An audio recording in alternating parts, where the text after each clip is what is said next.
오늘 본문 말씀은 예수님을 찾아온 헬라인에게 대한 예수님의 말씀입니다. 안드레와 빌립이 와서 헬라인 몇 사람이 와서 예수님을 뵙고 싶다고 합니다. 이들은 헬라어로서는 유대인들이 아니라 순수한 이방인으로서 유대교로 개종한 자들을 의미합니다. 아마도 이들은 명절에 왔다가 이방인들에게까지 널리 퍼진 예수님에 관한 소문을 듣고 예수님을 찾아온 것 같습니다. 이들은 분명 이스라엘의 하나님과 그분이 과거에 행하신 일과 미래의 약속을 경축하는 유대교의 절기, 즉 유월절에 매료되었을 것입니다. 하지만 예수님은 대단하구나, 그들을 여기로 데려와서 이야기를 나눠보자 라고 말씀하시는 대신 씨와 나무, 땅과 죽음, 종과 주인에 대한 철학적 설명으로 대신 하십니다. 과연 예수님은 무엇을 말씀하고자 하시는 것일까요? 12장 23절입니다. 예수께서 대답하여 이르시되 인자가 영광을 얻을 때가 왔도다. 본문에서 예수님은 드디어 때가 왔다고 말씀하십니다.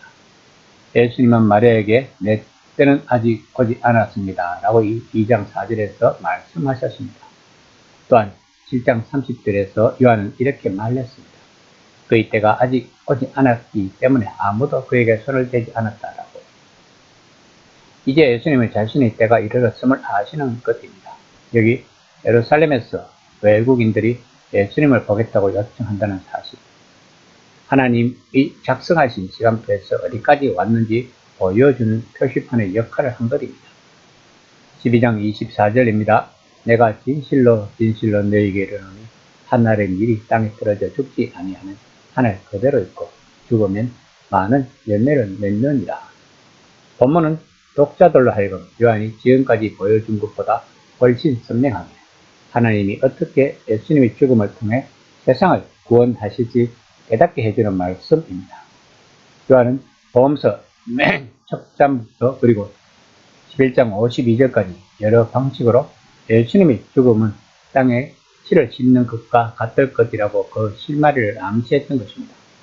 하지만 예수님의 죽음 자체가 승리인 것입니다. 곧 자기 희생적인 하나님의 사랑의 승리인 것입니다. 그 사랑은 이스라엘만이 아니라 온 세상 헬라인들이 대표하는 세상을 위해 죽음을 정면에서 바라보며 자발적으로 그 요구에 부응함으로써 죽음을 물리치는 것입니다. 바울은 본문의 묻은 비유를 초대교회 그리스도인들이 세례와 믿음으로 그리스도와 함께 죽는 것의 의미로 설명하면서 사용했던 비유이기도 합니다. 12장 25에서 26절입니다. 자기의 생명을 사랑하는 자는 잃어버릴 것이요 이 세상에서 자기의 생명을 미워하는 자는 영생하도록 보존하리라. 사람이 나를 섬기려면 나를 나 있는 곳에 나를 섬기는 자도 거기 있느니라. 사람이 나를 섬기면 내 아버지께서 그를 기히 여기시리라. 헬라인들은 그 당시 지혜와 지식이 많다고 잡아던 사람들이었습니다. 그러므로 헬라인들은 예수님에게 어떤 철학적인 지혜와 지식을 배우려고 했을 수도 있었을 것입니다. 헬라 철학은 원래 자기를 사랑하고 이를 완성하라고 가르쳤다고 합니다. 이것은 철저히 개인적이고 인본주의적인 사상을 그대로 되었던 것입니다. 그러나 예수님은 헬라 철학에서는 전혀 찾아볼 수 없는 역설적인 진리, 곧 자기 자신의 육체적 생명만을 사랑하는 사람은 도리어 잃는 자가 된다고 말씀하십니다. 그러면서 예수님은 누구든지 나를 섬기려면 나를 따라야만 한다고 말씀하십니다. 우리들은 예수님을 섬기는 사람들입니다. 그러면 우리들은 어떻게 해야 하는가요? 예수님처럼 목숨을 버려야 하는 것일까요? 예수님은 독특한 방식으로 자신이 해야 할 일을 해서 죄와 죽음의 세력에 홀로 마셨었기에 우리는 그럴 필요가 없어졌다는 것입니다. 하지만 예수님은 본문을 통해 자신의 종들, 자신의 제자들이 뒤따라가야 할 길을 개척하셨던 것입니다. 아마도 이 길은 예수님이 제자들 뿐만 아니라 모든 그리스도인들에게 주시는 도전일 것입니다. 우리들이 예수님을 정말로 보고 싶고 알고 싶고 예수님을 이해하고 싶다면 우리들도 같은 방식으로 삶을 살아가면서 예수님을 섬겨보는 것입니다. 그 결과가 내 아버지께서 그를 기이 여기신다는 것이라고 예수님은 말씀하시는 것입니다. 주여, 나의 삶이 하늘의 미랄이 되게 성령 역사하소서. 이것이 우리가 기도해야 할 목록의 주가 될 내용일 것입니다. 헬라인들은 인본주의를 상징하는 사상을 가졌다고 합니다.